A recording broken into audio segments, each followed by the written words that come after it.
اعوذ باللہ من الشیطان الرجیم بسم اللہ الرحمن الرحیم الحمد للہ رب العالمین والصلاة علی سیدنا محمد وآلہ الطیبین الطاہرین المعصومین ولعنۃ اللہ علی اعدائہم اجمعین الی یوم الدین۔ بس ہماری مقدمات میں چل رہی تھی۔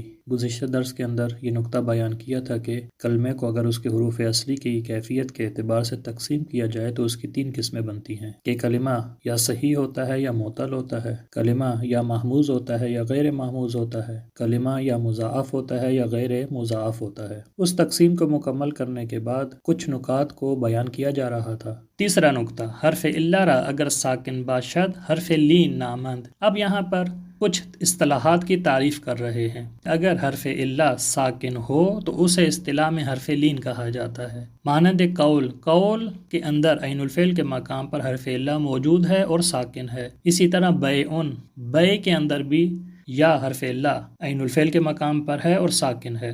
دار، اس کے اندر الف موجود ہے حرف الا جو ساکن ہے۔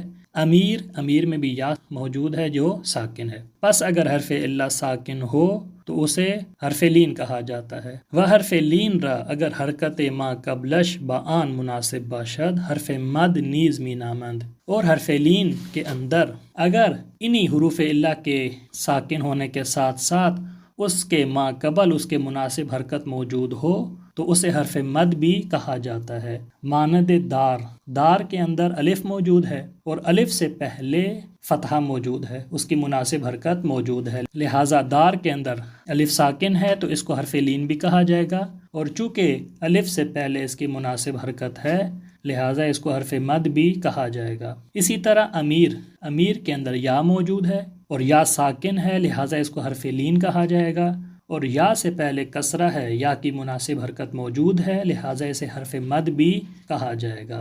حرکت مناسب با واو ضم است، واو کی مناسب حرکت ضمہ ہے، و مناسب با یا کسرے اور یا کے مناسب حرکت کسرہ ہے، و مناسب با الف فتح اور الف کے ساتھ جو مناسب حرکت ہے وہ فتح ہے، یعنی واو سے پہلے ضمہ ہونا چاہیے جو اس کی مناسب حرکت ہے، یا سے پہلے کسرہ ہونا چاہیے جو اس کی مناسب حرکت ہے، اور الف سے پہلے فتح ہونا چاہیے جو اس کی مناسب حرکت ہے۔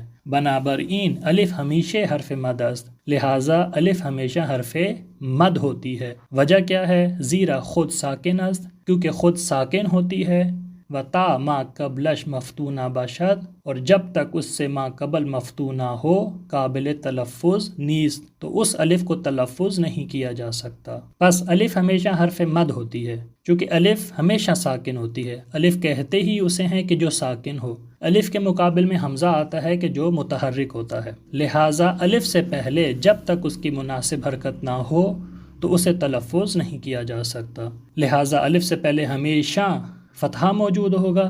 جب الف سے پہلے ہمیشہ فتح موجود ہوگا تو وہ الف ہمیشہ حرف مد شمار ہوگی۔ لیکن واو اور یا ہو سکتا ہے ان سے پہلے مناسب حرکت ہو اور ہو سکتا ہے ان سے پہلے مناسب حرکت نہ ہو، جیسے اوپر جو مثال ذکر کی ہے قول کی، قول کے اندر واو ساکن ہے لیکن اس سے پہلے اس کی مناسب حرکت نہیں ہے۔ بے کے اندر یا ساکن ہے لیکن اس سے پہلے اس کی مناسب حرکت نہیں ہے۔ اگر مناسب حرکت ہوگی تو حرف مد بنیں گے، لیکن اگر مناسب حرکت نہیں ہوگی تو وہاں پر ان کو فقط حرف لین کہا جائے گا، مد نہیں کہا جائے گا، چونکہ واو سے پہلے اگر اس کی مناسب حرکت نہ ہو، یا سے پہلے اس کی مناسب حرکت نہ ہو تو اس واو کو اور یا کو تلفظ کیا جا سکتا ہے، لیکن الف کے اندر مشکل ہے۔ الف سے پہلے جب تک فتحہ نہ ہو تو اس کو تلفظ نہیں کیا جا سکتا، اسی وجہ سے الف سے پہلے ہمیشہ فتح کا ہونا ضروری ہے۔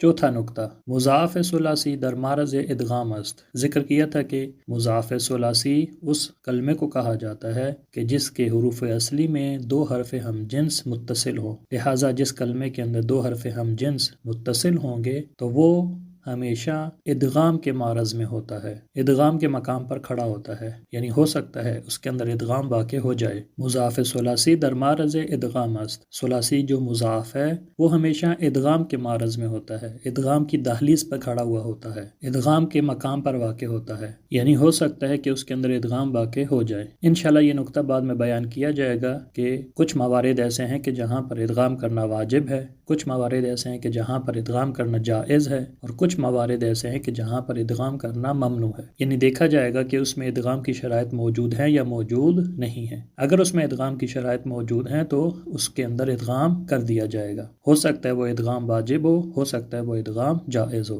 ادغام کی تعریف کیا ہے اب خود بیان کر رہے ہیں۔ و ادغام این است کہ دو حرف پہلوی ہمراہ از یک مخرج ادا کنیم به طوری که در تلفظ بین آنها فاصله نیفتد۔ اور ادغام کی تعریف یہ ہے کہ دو حرف کہ جو ایک دوسرے کے کنار میں ایک دوسرے کے ساتھ موجود ہوتے ہیں، ان دو حرف کو ایک مخرج سے اس طرح سے ادا کیا جائے کہ تلفظ میں ان کے مابین فاصلہ نہ ہو۔ دو حرف متصل کو، دو حرف ہم جنس کو ایک مخرج کے ساتھ اس طرح سے ادا کیا جائے کہ تلفظ میں ان کے مابین، ان کے درمیان فاصلہ نہ ہو۔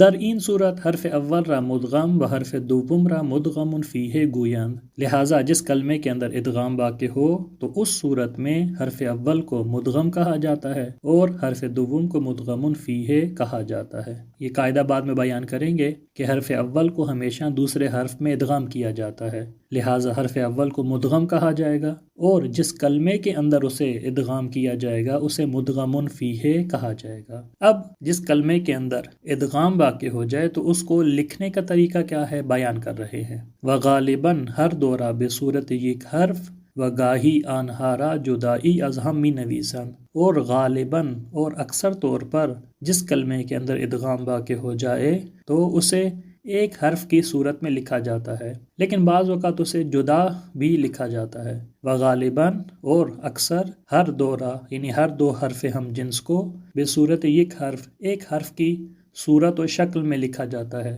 وگاہی اور بعض اوقات آنہارا جدائی از ہم من نویسند، اور بعض اوقات انہیں ایک دوسرے سے جدا بھی لکھا جاتا ہے، انہیں ایک دوسرے سے علیحدہ بھی لکھا جاتا ہے۔ مانند مددہ، جیسے مددہ ہے، مددہ کے اندر ادغام کی شرائط موجود ہیں، لہٰذا مددہ کو مدہ میں تبدیل کر دیا جائے گا، دو دال کو ایک دال کی صورت میں لکھا جائے گا۔ دوسری مثال ہے الرجل۔ الرجل میں بھی ادغام کی شرائط موجود ہیں، لہٰذا اس کے اندر لام کو را میں تبدیل کیا جائے گا اور را کو را میں ادغام کر کے لکھا جائے گا۔ الرجل سے الرجل بنا دیا جائے گا۔